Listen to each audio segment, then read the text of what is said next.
Bonjour, Kinalea. Ginokwe Indishnakas Mangandoram, Bakishkonan Dunjaba Anishna Bekwandao.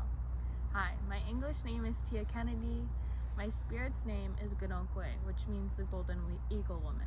I'm of the Wolf Clan. I come from two First Nations communities, Oneida Nation of the Thames and Walpole Island First Nation, and I identify as a woman, so my pronouns are she and her. I always like to start using my introduction in the language. My introduction grounds me. It represents reclamation of my identity. It distinguishes my roles and responsibilities in my community.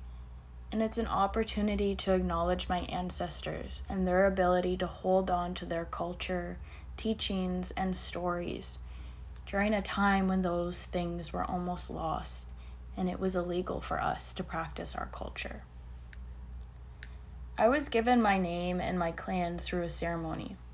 During this period in my life, I was struggling with a lot. I was diagnosed with depression and anxiety, which led to alcoholism and drug abuse. My parents were never given the tools to heal their trauma, which trickled down to me. During this period in my life, I felt like a burden and I felt hopeless. But when I was given my name, I finally felt a sense of purpose. When I was gifted my name, I was gifted a story.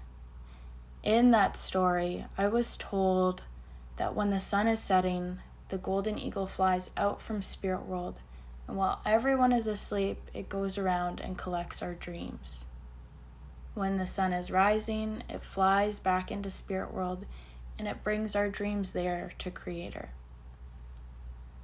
That eagle is able to do this work from a place of love, because it is the highest flying animal and closest to Creator. In our 7 grandfather teachings, the eagle represents Zogdwin, love, because he has the sight to see all the ways of being from great distances, giving him the strength to carry all our teachings. I'm not fluent in the language, but I do recognize its importance. Often, when we're asked to translate our language, it's not easy because our words tell stories. Even the word for Gano, golden eagle, it translates to the eagle with sundust on it. And it gets those golden tones from the sun because of how high it flies. My name is one component of who I am, but I also have my clan roles and responsibilities. Our ancestors learned from the animals, so when we look at how a wolf behaves, you can figure out the roles of the clan. Wolves are pack animals, which means they are family-oriented. Usually they take others in. They are strong, and they are our first friend. The wolf clan represents the pathfinders. Their responsibility is to guide the people in living their lives in the way that Creator intended. In our 7 grandfather teachings, wolf represents humility because they have a giving nature and they live their lives for the success of their pack. Being like the wolf is knowing and accepting ourselves as a sacred part of creation. Just as our ancestors learned from nature, we can too.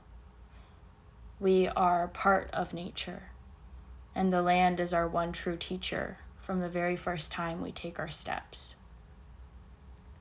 A part of my own healing was related to nature, spending more time outside, to practice deep listening and hear what our environment is telling us. Even the scientific world has proven the benefits of being outside. It reduces our stress and cortisol levels, muscle tension and heart rates. Sunlight releases serotonin, boosts your bone health, and trees give us clean air to breathe, and so much more.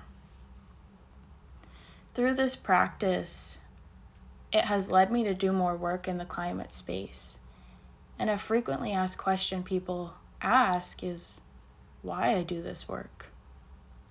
My response is, why wouldn't you?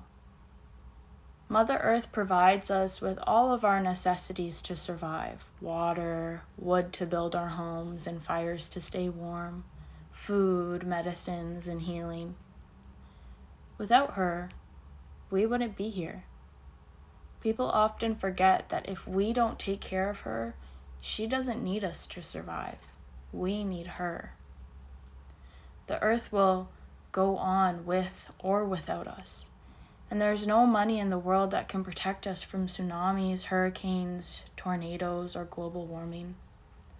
Our environment is telling us, she's showing us every day that we need to make the changes, or else we risk losing all the things that we care about. Creator has gifted us as human beings with a voice and a consciousness that our plant and animal relatives don't have. So it's up to us to advocate for our relatives that cannot advocate for themselves, because they're not asking for much. They're just asking for respect. I also advocate for racial justice, because racial justice is climate justice. Many marginalized communities, including Indigenous peoples, have experienced what's known as environmental racism. They've been left out of decision-making tables regarding the environment on purpose. And the people that are most impacted by climate change are those of marginalized communities. So when we achieve racial justice and racial equity, we can achieve things like land back, which gives Indigenous peoples, those with the longest standing relationship with Mother Earth, the power to take back their rightful positions as stewards of these lands and lead these conversations in a holistic way. When I say holistic, I mean in a way that thinks about everyone and everything in our circle of life. No one gets left behind. We think about newcomers, settlers, the plants, the water, and our animal relatives. We think about generations into the future. And one last thing to think about. As I'm filming this, it's the season of fall. I love fall and what it teaches us. Fall is a time of change. It's a time to harvest, a transition period of our life. While I've been doing this work for racial and environmental justice, I've noticed fall teaches us about the beauty of diversity. Seeing all these beautiful colors that make up this environment brings me joy. The world would be so boring if we only saw it in black and white. So how can we be good future ancestors? We need to think about what we're leaving behind. How much more beautiful and happier would our world be if we could learn to love and appreciate each community, race, culture, and religion that make up our beautiful ecosystem. Chimigwech, thank you.